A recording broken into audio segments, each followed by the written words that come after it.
Hello and welcome to Asia Rugby. And I'm joined with a legend himself, of course, the Rio Olympic gold medalist, Osea Kolinisau, former legend of Fiji, who captained the gold medal winning team and also head coach of China women's rugby team.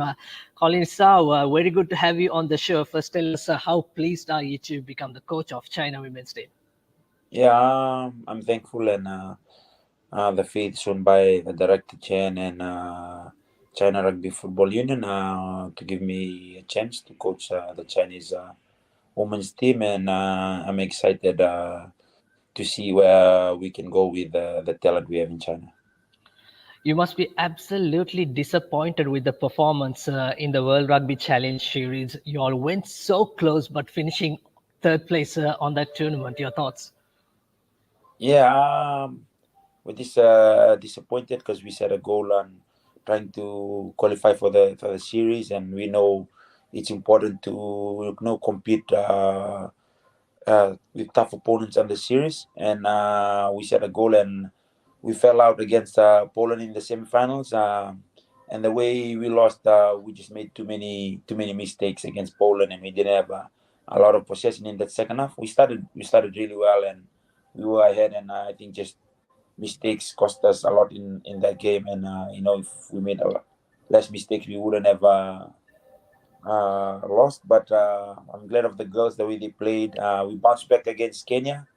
I know we lost the first game against Kenya closely, but I was part of the girls on the I know fortitude and mentally it's really tough to really bounce back after losing in a main cup semi-final. But the girls showed resilience and showed the mentality and showed what we were all about. And we played well against Kenya and we came third.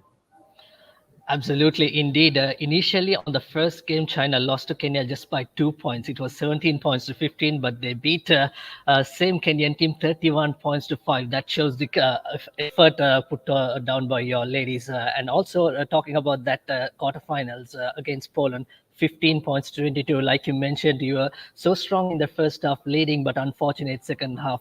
Overall, performance-wise, you're happy going into the World Cup? Yeah, we're happy. We've learned from that mistakes again, Poland, and we're learning each week and each day on becoming better on the weaknesses that we had in Chile. We know World Cup will be tough, but considering that I just been with the girls 2.5 months before we came to Chile, and with a lot of changes and the girls going through a new pattern of play and a new coach, but the way the girls have responded has been really positive, and we're looking forward to the coming World Cup. Wonderful indeed. What are the challenges that you went through, especially in the Challenger series? And are there any injuries in terms of your in-depth squad coming into the World Cup? Yeah, we have one injury. One of the girls, I think, sprained her ankle, and we had one of the girl was cited in our last game against Kenya. She has a 4 match ban, and unfortunately, we didn't have a tournament to play before we came to the World Cup. So I think that's the only thing we're dealing with. But apart from that, everything has been positive, and we're learning each day to become better and sharper on how we want to attack and how we want to defend. Absolutely, how you want to attack and how you want to defend. But we saw that in terms of attacking rugby, there's so much running rugby in that pretty much like free flowing Fijian style. Have you instilled that Fijian way of playing, or is it their original way of Chinese play? Um, I think a lot of people say, "Oh, it's the Fiji play that style because Fiji play free flowing," and I think rugby was taught to Fijians too. And it's not about whose style of play you're playing; it's about playing what we're strong in. And to me, I saw that we're really strong. China is really strong and fast, and it'll be advantage for us to play that kind of game because we were one of the fittest team coming into Chile, and and strong. And there's one place we wanted to maximize on watching another team, and maximize to the strength we have. We are stronger and faster, and that's one thing we wanna help adapt to. And maybe get stronger as well on our breakdowns and on our defense. So Absolutely, indeed. Those are the key points to win a game. But talk about the preparation in Cape Town. You're all well early in Cape Town. What sort of challenges you're expecting in the first games? I think it's against Canada.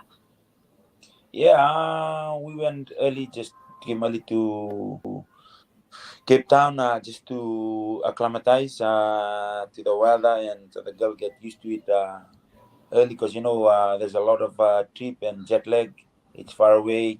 We had to fly to Chile, Paris, and to Cape Town, which took those long flights, 14 hours, 12 hours, and we wanted to get here early and get that out of the way and get the girls used to the place. And against Canada, we know they're one of the core series team in the women's series, and they're very physical side, and we just working hard on our defense and sharpening up on our defense against Canada because we know they're gonna be really physical, and that's one place we wanna make sure we're good at is our tackling and probably our restart as well. We're focusing on restart.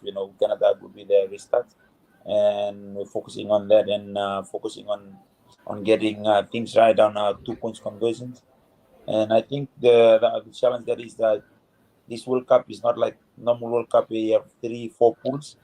It's a knockout stage. You lose first game and you're out of the main competition. So I think that's a new format that we're trying to get the girls used to. Just telling them, if we play the first game and we lose, we don't have to play. We don't have another chance to play like before. You play 2, 3 pool games. You lose the first game, you have another chance to go on the second and third pool game. This World Cup is just you lose first game and that's it. And that's something we're trying to get used to and trying to drive to the girls to know that it's a different format. Absolutely, indeed. But it's a great achievement for China and Japan women representing Asia into that Rugby World Cup sevens. And you mentioned about there's only one game, one opportunity, and you're looking at all those tackling and all those conversions, 2 points, etc. I mean, let's talk about the mental aspect of your team. How tough mentally is your team currently? Yeah, we're mentally prepared. We know how mentally it's tough to play in the World Series, and you got to be mentally tough to compete against bigger teams. And that's something we've been working on the last 2 months. Is getting the girls mentally fit, but mentally tough as well. And telling them, there's no difference. It's like if you can believe it, you can achieve it. And to me, there's always been. My motto is if you go to a tournament, you have to go with the mindset of we have to win this tournament, because if you go with a mindset just to participate, then there's no use going. There's something we're driving to the place like we have nothing to lose in this World Cup, and this is a huge chance for China rugby and especially for Japan rugby, like for Asia rugby. It's a huge tournament where we can show our strength and we can show the world that we're here to compete. Osea, you nailed a point that there's nothing to lose. I was going to ask you about that. Could China become a dark horse going into the tournament? Because looking at judging at the performance in Chile, both China and Japan was menacing. Was really instrumental performance.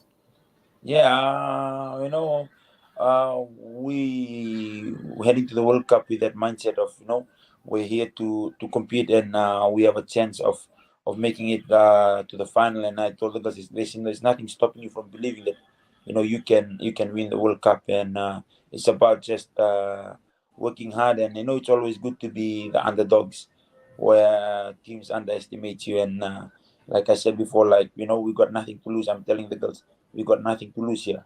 It's a knockout stage, and we have everything to play for. And let's just give it our best and show people what China rugby is about. Uh, Osea, it must be difficult in terms of the language barrier. How is your Mandarin being? I'm learning 1, 2 words, each day.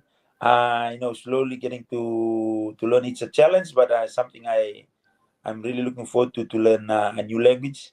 and hopefully I can be as fluent maybe after a year, so I can converse directly with the girls. So yeah, you have traveled around the world, played many World Series, including the Olympic gold medal. Just tell us, what does rugby means to you? Yeah, rugby means a lot to me. It has given me a career. Like you mentioned, it has allowed me to travel around the world, and it has allowed me to be a coach now for China. It means a whole lot to me, and I'm thankful to rugby, and it's a passion I will take with me to my grave, and I'm happy that I ended up on the other side of the coin after I finished rugby, that I'm able to still continue to be involved in rugby and to coach, and especially give back to what rugby has given me. Wonderful indeed, Osea. It's an absolute pleasure to talking to you, and we'll keep watching how China perform, and we'll speak to you soon. Thank you very much for joining. Thank you very much.